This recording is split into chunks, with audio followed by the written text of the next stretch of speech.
So today was the launch of Fortnite's big summer event, Hot Bat Summer, and it should be a pretty, fun and interesting time right now, right? I certainly was planning when I got home from work to jump in and run around and see what updates to the map and all the new stuff that got added. Oh, should be a fun time, right? Well, we can't have fun times because guess what else was included in this update? AI voice acting for UEFN maps. So, an account here on Twitter by the name Egyptian Fortnite Leaker compiled a list of sample voices for some of the NPC characters that people who make maps in UEFN will be able to assign to their characters in their games. So I wanted to show you guys what some of this sounds like, and then we're going to make fun of it, and we're going to make fun of Tim Sweeney and anybody who defends any of this horrible, stupid, just ridiculous crap. But anyway, first up, we've got Agent Jones. Now remember, the voice actor for Agent Jones is Troy Baker, who's been in a lot of stuff. I mean, he is the voice of Jonesy, and has been for several years at this point. But let's see, what does AI Agent Jones sound like? Hello there. This is a sample of this voice. Generic, horrible. It sounds nothing like Troy Baker's performance for Jonesy. So why would you give that to him? If not just to cut a corner. Let's listen to some more crap. By the way, before we do, Epic made sure to note that all of the voices that were used in this were from people who were compensated for it, which just means that they probably bought access to a phone bill. Although supposedly the actors were, which I don't know if everybody was done this way, but supposedly the way they did it was they hired a handful of people to come in, say a handful of lines, and then they're going to feed those lines to the AI so that the AI will just generate endless dialogue from those handful of lines. In other words, cheap. They hired people who were willing to work for cheap or next to nothing, and then will provide them an infinite resource of voiceover work. Do you see the problem? That means that just anybody who's willing to take a small paycheck from Epic has just ruined the opportunity for anybody who wants to pursue voice acting to get into Fortnite now. It's like 36 different characters or whatever it is that will have these AI voices. And the thing is, why wouldn't you just hire 36 voice actors? Why not find some upcoming undiscovered talent that's, lurking around in the internet trying to get work and give them their big break? Why would you not do that for something like this? Like, okay, you don't want to hire, Troy Baker or Nolan North or Laura Bailey or, Kari Walgren. You don't want to bring any of those, I guess, Carey. I always can't remember how to pronounce her name. But you don't want to hire any of those people who work regularly because you're going to have to pay them real money. So, okay, you don't want to do that. Well, then hire some newbies. Let them come in. Let them get their feet wet in the industry. Because as somebody who was trying for the longest time to make it in voiceover as a profession, I can tell you that it's very hard to get into that profession. Especially nowadays where you don't even have forum boards like the Voice Acting Alliance around anymore. You have like the Casting Call Club, but I don't even like the Casting Call Club personally.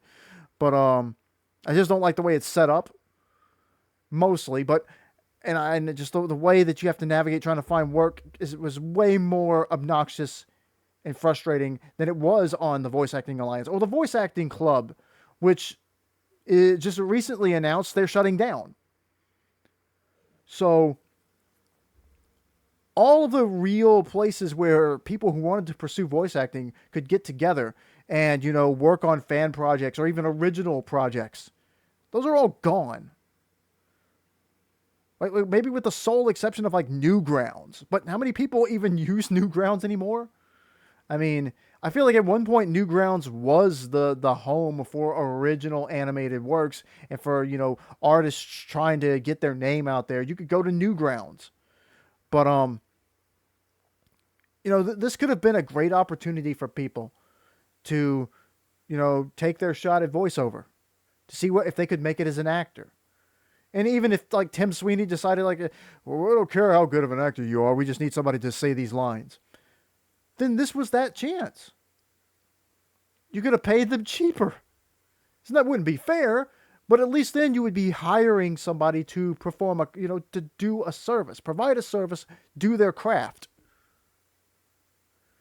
Now, I know what some people are going to say, because I've already seen people defending this, saying that, well, to talk to an NPC and have a real-time conversation with an NPC in a game, you can't really do that with voiceover acting, because who knows what somebody's going to ask them, and the AI has to be able to, the NPC has to be able to think for itself and provide an answer on the spot.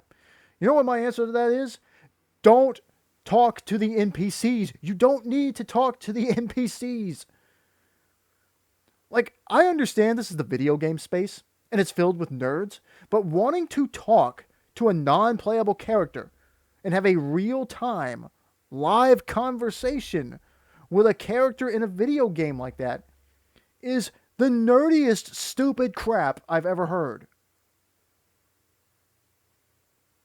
It's right up there with thinking that, like, when you play these visual novels, and the cute anime girl who blushes every time she sees you, it's right up there with thinking that anime girl in that visual novel is really in love with you. It's just dumb. But anyway, let's listen to some more of these, high quality. We're going to throw this into UEFN, big epic games with this blockbuster game Fortnite. What kind of quality voiceover acting are we getting from these voice files? Hello there. This is a sample of this voice. Yeah. Hello there. You know what this... I could do this crap right now. Hello there. This is a sample of this voice. And I could change it easily. It's like, hello there. This is a sample of this voice. Hello there. This is a sample of this voice. I mean, it's so simple. Hello there. This is a sample of this voice. I mean, there's no emotion behind any of this. But they don't care. Most of these people, I would even bet, do not regularly book work. And most of the people who do this crap, who put their voices up for like AI, will fall into one of two categories. One, a incredibly wealthy celebrity who's made their money and doesn't want to work anymore but wants to keep making money. Or people who just don't have it in them to do the work, don't really want to do the work, but they're willing to go in and record, 10 lines, and then that's it. That's all I need. We don't need to be like, don't need any acting with this. It's voice acting, but if we just get rid of the acting part, then anybody can do it, right? That's what these people are. These people are brought in. They don't care about the acting. They don't care about the story that's being told. They're just trying to get paid. That's all, and that's all they're worried about. And I guarantee you a lot of these people don't work regularly. And that's like, it's voiceover. It's a very competitive industry. Trust me. There's plenty. I promise you. Every regularly working voice actor will tell you that you do not book very often. The old saying was, you book 1 out of every 1,000 projects you audition for. Now, that's just what I've always heard. I can tell you I auditioned and got cast in a lot of stuff that never saw the light of day. Stuff that got canceled immediately after the cast list was announced. Or stuff where we would record the first part of it and then it would get canceled. I once worked for a project that we got more than halfway done on the whole thing, and the head of the project just said, nah, we're not doing this anymore. I mean, voiceover is a very frustrating industry to work in sometimes. And on top of it, the gaming industry seems to be trying to embrace replacing all the voice actors with AI. Even though there are some of these studios tried that, people told them it sucked, and people were frequently commenting on how bad the AI voiceover was, to the point that at least one studio that I remember seeing recently decided to get rid of their AI voices and hire actual voice actors. And the studio even came around and admitted that, yeah, the real voice actors that we hired to replace the AI stuff definitely did a much better job. Yeah, no kidding. Somebody who actually wants to do the work did better than a machine. I can't believe it. Anyway, let's listen to more of this crap. Hello there. This is a sample of this voice. This is a sample of his voice. Well, at least that one at least tried. Still sounds kind of robotic, a low quality recording. This is a sample of this voice. Hello there. There's also no telling like what low quality microphone any of these people used, and I can't criticize people for using a low quality microphone, because when I first started doing voiceover work, the microphone I used was the one that came with the copy of Hey You Pikachu for the Nintendo 64. And I swear I am not kidding. That was the first microphone I ever used. This is a sample of this voice. Hello there. This is a sample of this voice. And a lot of like that right there, the gamer, the Battle Gamer May character voice and Bright Bomber voice, it sounds like the exact same person. And it probably is. Because they probably didn't hire 36 individual voiceover people. They probably hired 12, if I had to guess, and told them all just do a little bit of different voices. That's actually pretty frequent in voiceover, actually, is to hire, fewer people, and the ones that can actually do a variety of voices that actually sound distinct. That's what they do. That's how they get away with a lot of stuff that way. Dragon Ball Z, when Dragon Ball Z first swapped over from the Ocean dub to the in-house Funimation dub, Chris Sabat was like half of the cast. Like they cut in the middle of the Namek saga. The Ginyu Force. There were 5 members of the Ginyu Force. Sabat was voicing 3 of them. On top of Vegeta and Yamcha and Piccolo and a bunch of other characters. Kami, I think he was even Guru for the original dub. No, Super Kami Guru. But anyway, let's get back to this crap. Hello there. This is a sample of this voice. This is a sample of this voice. Hello there. This is a sample of this voice. God, I hate it. I hate it. I hate it because, like, again, like, what is the point here? Like, if you're a voice actor, what is the goal of this? Just to not work? To put yourself out of work? Because, okay, you got paid for this one thing. Okay, what are you going to do next? Well, Epic's not going to need you anymore. They're not going to bring you back. At least Troy Baker, every time they bring him back, I'm sure he gets paid every single time. I would love to know what Tim Sweeney threw at Dwayne Johnson to come back. It easily had to be a 7-figure check. I highly doubt that The Rock does anything for less than $1 million. And he might have to at this point because the live-action Moana film was a massive failure. And the word around the internet is the only reason that Disney actually made that movie is because The Rock pushed them to do it, because old Dwayne wanted to be live-action Maui. That was the main fueling factor behind the decision to go ahead and greenlight live-action Moana, even though the original Moana is less than a decade old. Like, you should only remake stuff if a long amount of time has passed since the original came out, or if you're going to take something in a completely different direction, or really change something about it.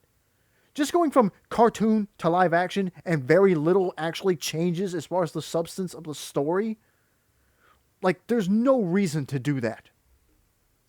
You could at least make the argument that when they decided to remake, say, like, Dragon Ball Z, and they did Dragon Ball Z Kai, or Full Metal Alchemist and Full Metal Alchemist Brotherhood, that there was a need with Dragon Ball Z is to cut out all the filler and tell the story at a faster pace so that people could get into it and stick to the true core story from the manga.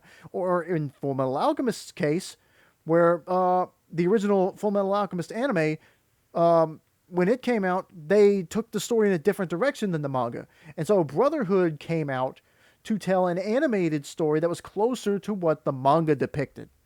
So there was a reason to have those stories remade. But for this, it's just literally for people who just don't want to watch a cartoon. And they think that if it's not a cartoon, even though the vast majority of the stuff in the Moana movie is going to be CGI animated, just like the cartoon movie was, they'll, in their mind, because they see Dwayne Johnson on their screen, or any of the other actors actually there, even though they're not on these islands, they're just in a little studio in front of a green screen. Even though that's actually being shown here, like, they're telling themselves that this is a superior version because it's not for kids. Anyway. Hello there! Woo! Whoa! I've never heard somebody say that with that inflection. Hello there! Oof. I think some of these voice samples are AI generated. I don't even think that this is like spoken. I think the AI just spouted these off. Hello there! Jesus. Hello there! God, this is atrocious. This is what Tim Sweeney's putting his big stamp of approval on. Why would anybody who makes maps in UEFN use this? Like, surely you would do better to just, like, track down a few amateur voice actors, you know, who maybe do a few audio dramas and then just upload random stuff on YouTube of, like, fan dubs. I mean, I can promise you, you will find more talented fan dubbers on random YouTube channels than this. Go look for any random dub, like of some like just a group of friends doing a fan dub of Sailor Moon or Evangelion, or, you know, people doing their own take on Dragon Ball Z Abridged, or just any old anime. And I promise you, you will find better quality voice acting in those. This is a sample of this voice. Hello there. This is a sample of this voice. Hello there. This is a sample of this voice. Hello there. This is a sample of this voice. Hello there. This is a sample of this voice. Now, I want you to tell me something. Tell me something right now. This is for Fish Stick. They gave him the most generic voice of all time. Listen to this again. Hello there. Hello there. This is a sample of this voice. Why? What about a talking fish sounds like this? Why would you not, as over the top wacky as this character is, why would you not want to give him a more unique voice, a more cartoony voice? It helps him be more memorable. There's a reason why Mel Blanc's performance as you know, Bugs Bunny is the go-to reference for, like, you know, Eric Balza today. Every voice actor who came after Mel Blanc to do Bugs Bunny or some of the other Looney Tunes he voiced, they use how Mel originally played them as their you know, as their reference point. So no matter what, whoever's doing a Bugs Bunny voice is always going to give him that what is it, a Boston or a Jersey accent. I can't remember what Mel said it was, but they're always going to give him that. He's always going to sound like that no matter what. And, you know, and I'm not saying that I have a great Bugs Bunny impression, you know, or a Daffy Duck. He always says every time he does, he spits everywhere. You know, it's always going to be that. Or Porky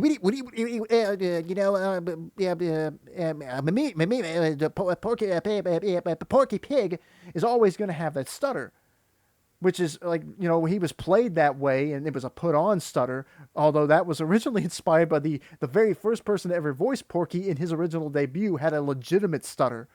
And they thought that it, you know, I'm getting off on Looney Tunes lore, but I can't remember his name, but the original guy who voiced Porky Pig in the very first appearance of him, which, by the way, for those of you who don't know, Porky Pig existed before Bugs Bunny. Porky Pig was the first Looney Tune of the core Looney Tune cast that we all know today. But the original Porky Pig voice actor had a legitimate stutter, and when they decided to keep using the character, they thought that the stutter, you know, made Porky more endearing, and he stood out. So when they originally found a voice actor who would, you know, continue to portray him, they made sure to incorporate that stutter into the character. And so it's a permanent fixture of the character now. But those characters are so iconic because everybody remembers how they sound. And no matter who voices them, they're always going to do that. The same way that the Super Mario characters, they're always going to have that Italian accent, no matter who's voicing them, whether or not it's Charles Martinet or anyone else. You know, it's always going to be part of that character. And here you have Fishstick, the walking fish, the walking like joke character who you know, it's a walking talking fish, and they didn't even think to try to make him like sound like a fish. You know, or give him a goofy voice, because again, they don't care. They don't care. It's just hire somebody cheap, pay them, and then we'll just, you know, duplicate their voice and replicate it infinitely forever and just going forward from now on. How would I make Fishstick sound? Let's see. Let me try to come up with a good voice for Fishstick. You know, he's a fish, so you know. He's really cartoony. I don't know. You could give him a really over-the-top cartoony voice. He's silly. He's a silly character. Make him silly. Oh, you want to portray him seriously? Oh, don't worry. We're gonna track these down. We're gonna save every one of them. You know, or what if he's sad? Oh, this is the saddest thing I've ever seen. I mean, you can maybe make up with this, like with fish, they do this with their mouth, so you can incorporate that into the character. Because the fish go like this when they're breathing underwater. So I'll just talk like this so that now my fish stick voice sounds a little bit more distinct than just everyone else. That's the kind of a decision that an actor would make on the spot. You know? Just like when Tom Kenny does the SpongeBob laugh. What does he do? He doesn't just do a laugh. He puts his hand up under here and jiggles his jaw to make the SpongeBob laugh. The SpongeBob laugh is basically just him going, and he just goes, you know. I mean, there's horrible SpongeBob's like, you know, he helps it along, but that's the way he does the laugh. And he created an iconic, unique laugh for this character who's now one of the most popular cartoon characters of all time. But,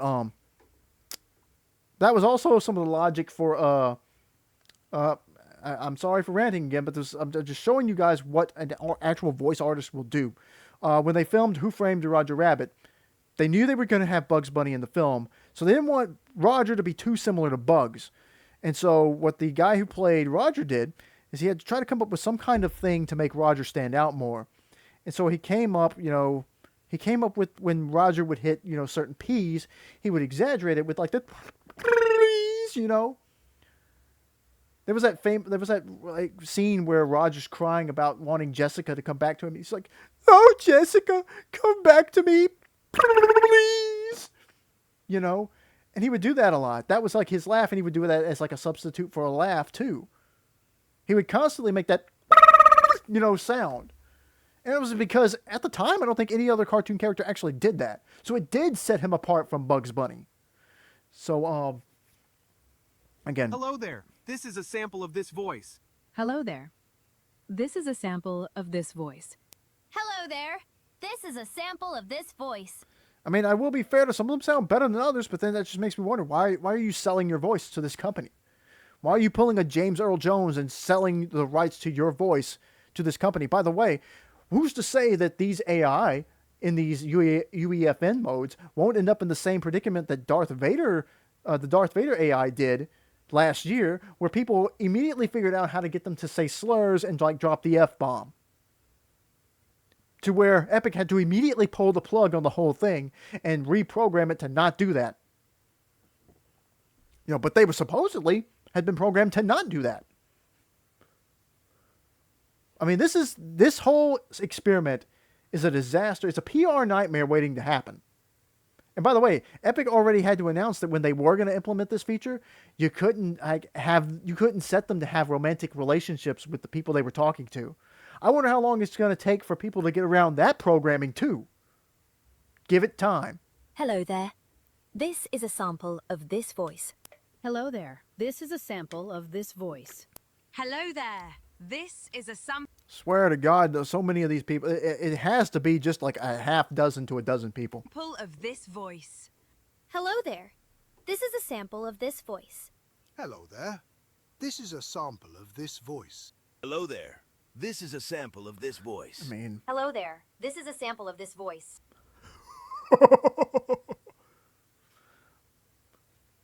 Mecha Team Leader, is that supposed to be is that supposed to, Mecha Team Leader is a giant mech. Why does it have a voice? I mean, is it supposed to be the paradigm? No. Hello there. This is a sample of this voice. Midas originally was voiced by Matt Mercer, who they put out one trailer for it and then pulled the whole trailer from the internet. That was part of his the first Shadows thing from Chapter 2. It was actually really interesting, and I thought we were going to get more backstory on some of these characters and Midas, but they just scrapped it all. Hello there. This is a sample of this voice. I don't even really want to Hello listen there. to too many This more is of a these. sample of this voice. Hello there. Hello. I forgot that Sample of this voice. Hello there. This is a sample of this voice. Man Cake, the pancake head guy. This is a sample of this voice. This is a sample of this voice. Hello there. This is a sample of... Hello there. This is a sample of this voice. Peely. Hello there. Peely notably has never really spoken in the game. He's always kind of been a silent character. But this is the voice they went with him? Hello there. This is a sample of this voice. You know, not every character needs to talk. We learned that from the remake of Thundercats, when they rebooted Thundercats in 2011, where they took the original Snarf, who was the snivelly, whining, annoying character, was supposed to be the comic relief. But all he did was just sit there and complain, snarf, snarf, and he would say snarf, snarf at the end of all of his sentences. Absolutely just miserable character to listen to. And in the reboot, they decided to just scrap the talking and turn Snarf into like a cutesy sort of, almost like a Pokemon type deal, where it was just a cat and it would just meow, meow. And they actually got like a Japanese voice actress who I think does a lot of anime work to come in and do the voices for Snarf, so that it kind of lent more into that like anime type of cutesy character, like a Pikachu type thing. And it worked much better.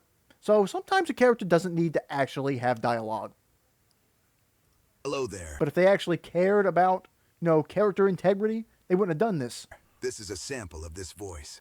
Hello there. This is a sample of this voice. Hello there. This is a sample of this So many of these voice. voices sound Hello exactly there. the same. This is a sample of this voice. Hello there. This is a sample of this voice. And see, it's just people reading a line. They're just reading the lines on the page. They're not acting them out. Some of them have more emotion than others, but again, I can't even figure out if these are like actual spoken voice samples that are going to be fed to the AI, or if did the AI spit this out. That's how awful some of them are, and how generic some of these voices sound. Like, you have an entire roster of over-the-top characters. Some of them are actual anime characters that Epic created themselves. There's just no variety. There's no effort being put into any of this. Hello there. This is a sample of this voice. Hello there. This is a sample of this voice. Hello there. This is a sample of this voice. Okay, so why? If you're a voice actor and you did this, do you not want to work? Do you not want to perform your craft? Do you not want to show people what it means to be an actor? I guess not. Well, you got paid. Tim Sweeney cut you a check. You get a one-time thing. Now, guess what? They don't need you anymore. So you're going to have to go find somebody else to hire you. Or maybe they'll just rely on some other AI service that doesn't tell you that they're loaning out your voice, because some of these AI databases are stealing people's demos, and some big AI thing just got caught like ripping music and podcasts for their music generator. Like, a lot of this, like, again, according to Epic, this is all above table. This is all being done legitimately. The people who were brought in for this were compensated for it. and they agreed to have their voices copied into AI. Even if that's the case, I still think this sucks. Because it's setting up the future. What this will lead to is Epic eventually deciding that they don't need to pay Troy Baker or Matt Mercer or, Liam O'Brien, who was the Ice King. They don't need to bring in, Laura Bailey to voice the Order anymore.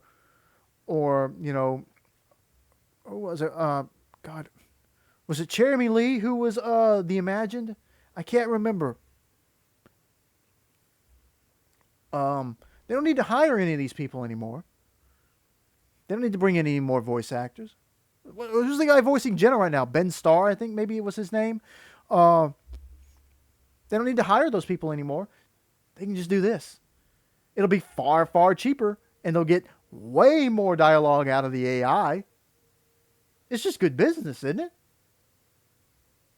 If you're this big multi-billion-dollar company, you're trying to cut as many people as possible. Epic did just recently fire, a couple of months ago, over 1,000 people, and then immediately started pushing AI into the game, which tells you what?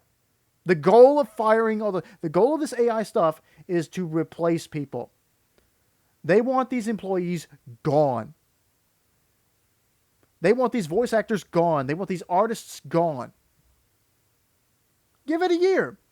Epic, there's been supposedly recently record numbers of players in like Battle Royale for this Sprite season. And I'm sure they'll tout this in this hot bat summer where they're selling the skimpy, where they're now actually deciding that they can put the female skins in bikinis or close to bikinis now, including the new Poison Ivy outfit that came out today where, it's just straight underboob. Like, the most revealing skin of all time in Fortnite, minus the Tidy Whitey's Homer Simpson. But very, very sexualized skins that I'm sure are going to sell very well in this game. But they will tout those. They will tout the higher player numbers. That we're making way more money. But guess what? Next year or the year after that, because Epic has fired a large number of people, they did this in 2023, I think it was 2023 or 2024. They had to fire a lot of people, and then they've done it this year.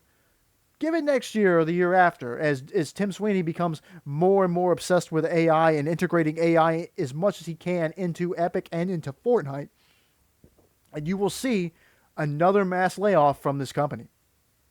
I guarantee it, because ultimately what he wants is to cut as many people, because it'll make him more money. It's fewer people he has to pay. And the AI will just constantly keep churning out crap. AI slop. That's the term people have started using now, and I like that term. Apparently, it really gets under the skin of these billionaires who are, which, by the way, just so everybody knows, if you think that AI is going to be this great, big, creative equalizer, why are all the billionaires involved with it? Why is the world's only trillionaire the first trillionaire we've ever had? Because in order to make that much money, you cannot do that ethically. It is impossible to amass billions of dollars, let alone $1 trillion worth of value, and it be completely on the level. You cannot do it. They say, the old adage is money is the root of all evil. Well, why are all these billionaires on the AI train? Why do they love AI so much? Think about it. Like some of the most corrupt people on the planet. And they're super into AI. They think this is the future of not just, technology, but of society. And a lot of them think that somehow AI is going to save them from death. They're looking at, like, Peter Thiel is a transhumanist. He thinks that the human brain will be able to merge with technology and will be able to upload our consciousnesses. He wants to upload his consciousness to the web and live as an AI. And effectively what his goal is digital immortality. So that even if his body dies or his actual brain dies, a digital copy of his brain will be put into an AI that will be able to keep functioning as if he were alive. Only if he's digital, he can't die. He'll live forever. And that's what these guys want, is so they can maintain power and control forever. That's what the real point of all this crap is delusional rich people who have amassed more money in history. Like, there's never been a bigger wealth divide between the rich and the poor than it is right now. More and more rich people are getting richer and richer, and more poor people are getting poorer and poorer. That's the truth of the situation of the world and society as it is right now. And what a lot of these billionaires are afraid of is dying. They are terrified of death because they can't control death. It's kind of like in God of War Ragnarok, it's like with Odin. Odin manipulated everybody and wanted everybody to do what he said because he was scared of death too. He was scared of dying. He needed to know what was going to happen next. And so he was willing to pit everybody against each other so he could maintain control. Well, all these big tech CEOs and billionaires and trillionaires, you know, the one trillionaire, I'm not going to even say trillionaires, but that's what they are. They are basically a little group of Odins from God of War who want to control everything. And they don't want to die. They think that they deserve to find a way to avoid death. They deserve immortality. And that's what they think they've found it with AI. And I think some of this big push for AI, you know, even with the data centers that are ruining the environment and using more energy and water than most major cities, and they're building them everywhere, aside of the fact that they plan to steal all of your personal data and then use that to sell things to you, they just, it's just a constant stream of the most corrupt people who are terrified that they think they found their solution because they don't want to die and they want to maintain control. They want to be able to stay on this earth forever and keep their wealth long after their bodies have decomposed. It's sort of like this weird, more advanced version of the old frozen Disney, Walt Disney's head, you know, urban legend. This idea that Walt Disney had his head chopped off and frozen and it's hidden away, and that someday they're going to, when they figure out how to reanimate the dead, they're going to put his body and his head back together or something so that he can keep living. You know, they want to revive him. It's just a lot of nonsense. All this AI stuff is ultimately, though, is more automation on a level that these people don't care what happens to people, you know, who will lose their jobs.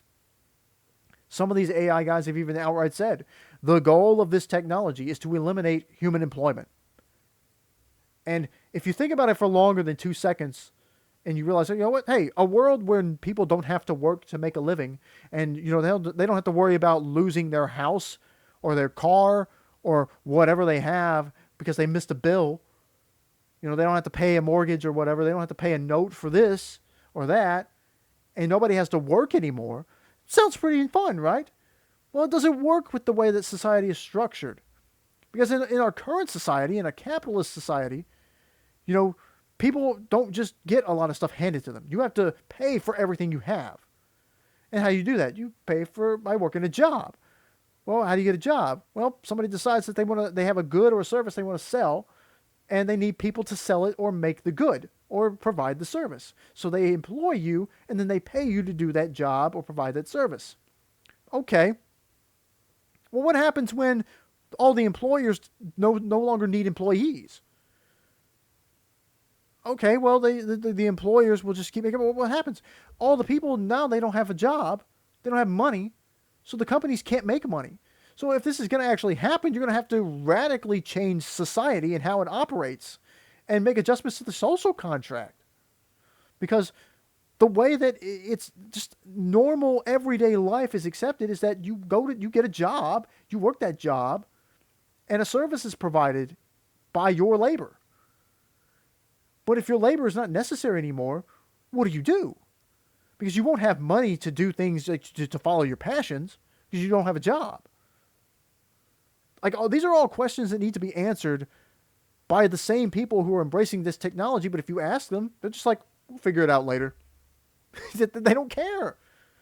Because their lives aren't going to change, except they'll just get richer because they don't work anyway. All they do is just say yes or no to questions. They just approve or disapprove of things. That's their job.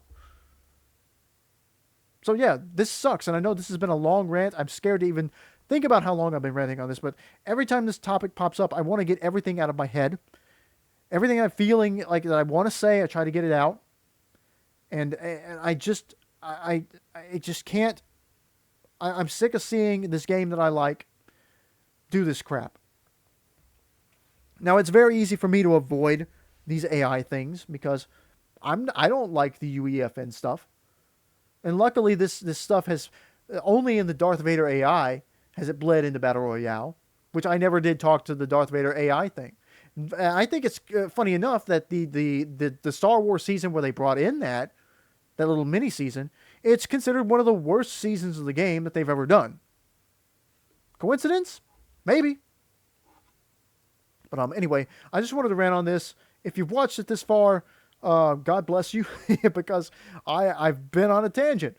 But appreciate you for watching anyway, and I hope that you at least take some of what I said during this rant and think about it. Don't if you're thinking about using these voices in your UEFN maps, just don't use them. I don't know enough about UEFN to suggest maybe is it even possible for people to provide their own original voiceover for this stuff? I mean, Epic's all about having creative freedom, but I don't know if you can do your own custom stuff. If you can, hire some voice actors. If not, then just don't use this whole freaking talk to the NPC feature. It's dumb anyway. This is a feature that's supposed to that you would think is cool if you're like 13. No grown adult should be I get to talk to Mecha Team Leader. I get to talk to the Paradigm. All this stuff is just like, what's your shoe size, Halsey? Like, that's all this kind of stuff is for. It's just dumb. It's dumb baby brain crap. It's worse than like jingling keys. It's not creative at all. But anyway, thanks again for watching. Hope you enjoyed at least some of this. Hope you took something away from it.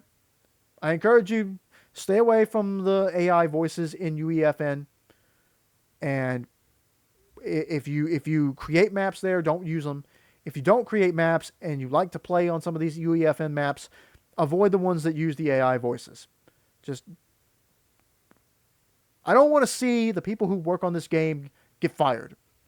I don't want to see voice talent who actually do possess a skill that a lot of people can't do. Voiceover is not easy.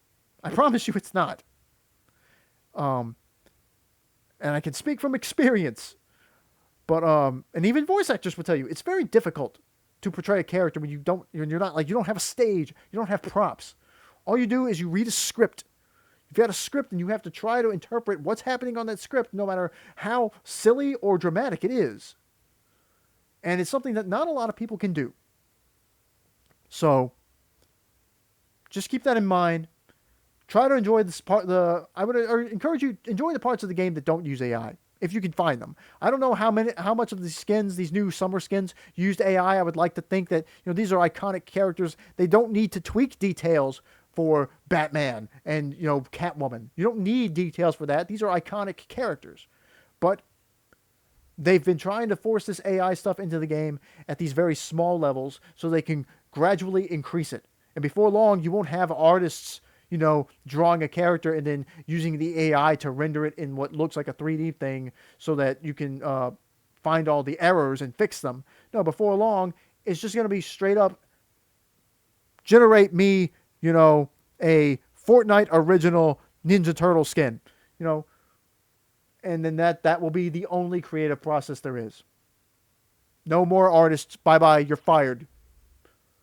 Anyway, I got to get out of here, get away from this rant, because I'll just keep going if I sit here long enough. So, again, I got to go now. All right, thanks for watching. Tim Sweeney sucks.